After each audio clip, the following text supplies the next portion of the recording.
What's up, everyone? Welcome back to ELA 1 with Mr. Williamson. I hope that you guys were able to find some joy over the holiday break, whether it was being with family, getting a gift, giving a gift, whatever it was. I hope that you were able to find some joy. Uh, yes, I do have COVID. I do feel a little, but I'm doing okay. So I want to say a few things and get through it kind of quickly so we can get to what we need to get to.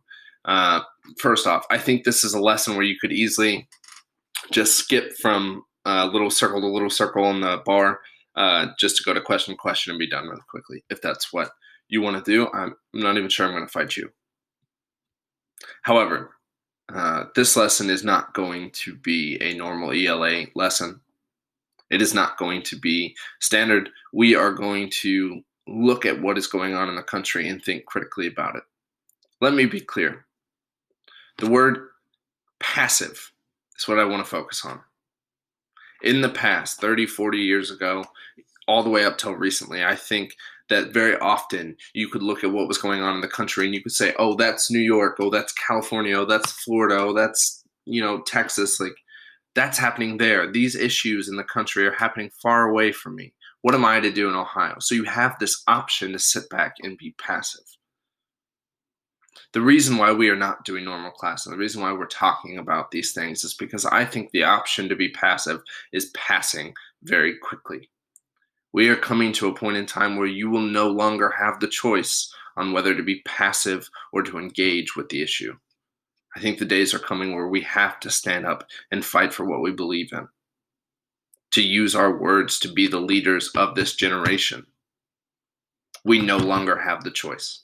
So I'm inviting you into this space to think critically, to not run away, to not be passive about what is going on in this country, but to sit and to talk about it and to think about it. So I'm inviting you into the space not as a student, but as a human being. What do I mean by that? So the way this is going to work, I'm going to show you media pictures today, some different conversation points. I'm not asking you to give me quotes. I'm not asking you to use big words. In fact, I'm asking you to write exactly the way that you want to write. If you say, I'm a bad writer, be a bad writer today, but write. If you say, I have to censor what I'm saying because I don't want to throw curse words in because I'm mad, put curse words in to your answers. I'm not sending it to your parents. I'm not sending it to the principal. You're not going to get in trouble for cursing. Say what you want to say. So I invite you today to enter into this space, to be yourself, be unequivocally yourself, and in hopes that when we talk about these things and that you feel your words exuding out of your fingers as you type, that you can see how much power is in your voice. So let's do that today. Let's go ahead and jump in to the events of January 6th and everything that is going on. So if you are still unclear as to what is going on, that is okay. I'm going to do a quick run through. After that, I'm going to ask for some reactions.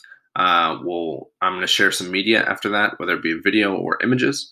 And then I just want you guys to be thinking and to be looking at this and what it might mean for you as the future generation. So let's go ahead and jump into it. So before we look at anything specifically, I do just want to kind of ask you guys, what do you know about what happened yesterday? Kind of what is your understanding at right now? So if you are unclear as to what is going on, today a group of rioters, they overtook the U.S. Capitol building. That is in the capital of our country. That is Washington, D.C. It is the place where our government resides and does business. A group of thousands, as you can see on the screen, stormed into the building. They did this because they think that the results of November's election, the presidential election, were fraudulent, meaning Joe Biden, who won the election, was not actually voted to be president, but that somehow the Democrats illegally cheated the election and stole it.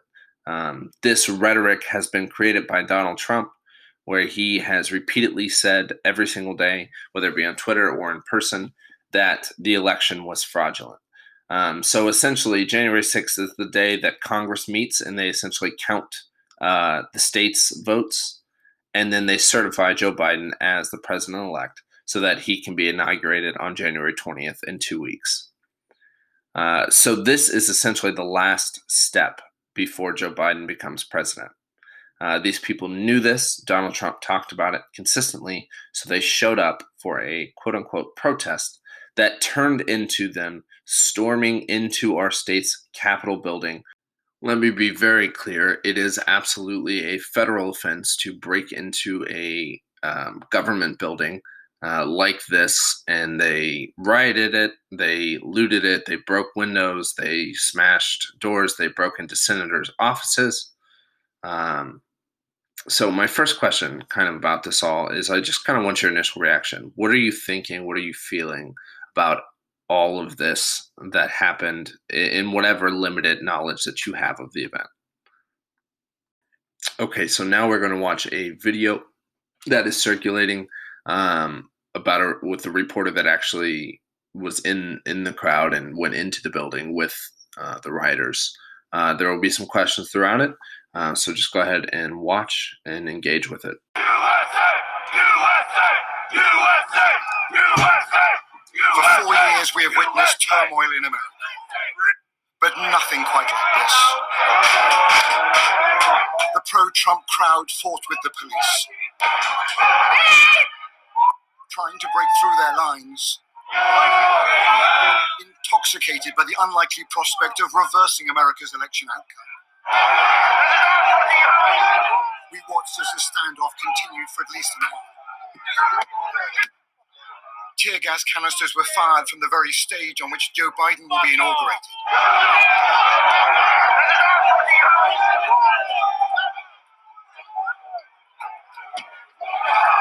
But for Capitol Hill police officers, this was a losing battle.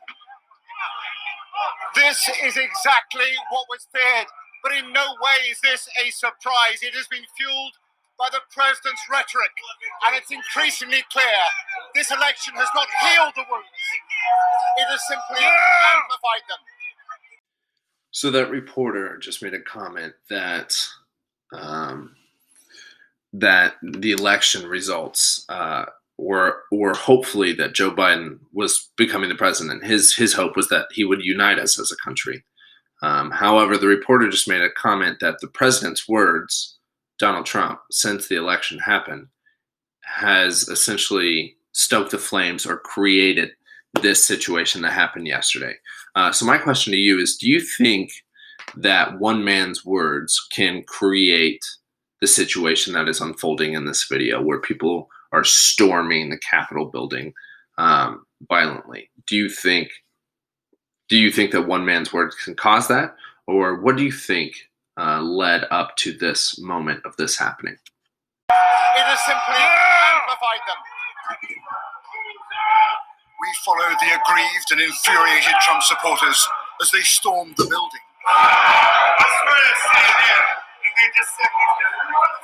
Through broken windows and doors they had forced open.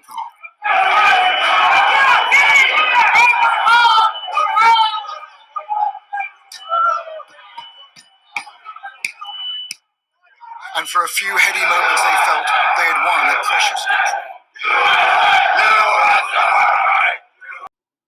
Okay, so oftentimes media portrays rioters or protesters or looters, whatever word you want to use. Here's where I think words are really powerful. Media will tell you how people are acting, and they'll frame your mind. They'll say these people are upset, and that's why they're doing this, or these people are thugs or criminals, and that's why they're doing this.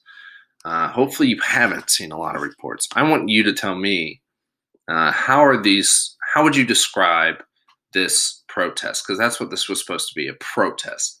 I think it may have gone beyond those bounds, but how would you describe the actions of these people and the way that they're acting? So in this next clip, they do a couple interviews inside the Capitol building. I want you to really pay attention to the language that is being used by the people, not like curse words, but like what are they saying and what do they mean when they say it? Pay attention to that.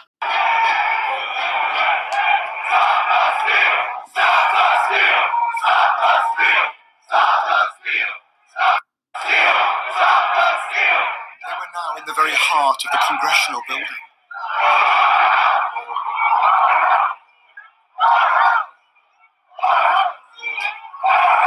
What's the purpose of storming Congress itself?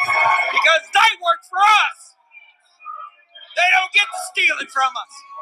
They don't get to tell us we didn't see what we saw. We respect the law. We were good people. The government did this to us. We were normal, good, law-abiding citizens. So these people that are being interviewed, the two men that we saw, I just want to point out that so the popular vote, the tally was Joe Biden had like 82 million votes and Donald Trump had like 74 million votes. So roughly about 7 million people more voted for Joe Biden. Now, however, they think the election was fraudulent. But both these men say similar things. They say something along the lines of, you stole it from us. This was ours. This is our country. And they use these words, we and us. So I want to ask you, who is the we and us that they are referring to, those two men that were just interviewed? I also want you to think, like, who is a part of that we and us? And are you a part of what they mean when they say we or us? Okay, so we're going to watch the end of this video and probably one more reflection question before we move on to our next piece of media. This morning, the president spoke to the crowd in front of the White House, repeating his false claim that the election was stolen. All of us here today do not want to see our election victory stolen by emboldened radical left Democrats, which is what they're doing, and stolen by the fake news media. That's what they've done and what they're doing. We will never give up. We will never concede. It doesn't happen. You don't concede when there's theft involved. The cost of that rhetoric is increasingly clear. As crowds tonight are still swirling around Congress. And America's long journey as a stable democracy appears to be in genuine doubt.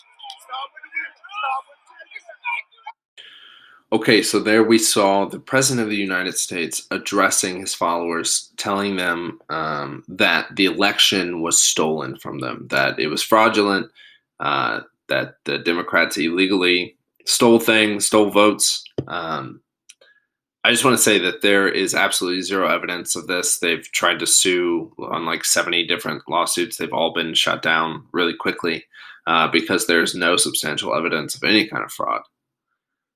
So I'm going to pose maybe a tricky question for you.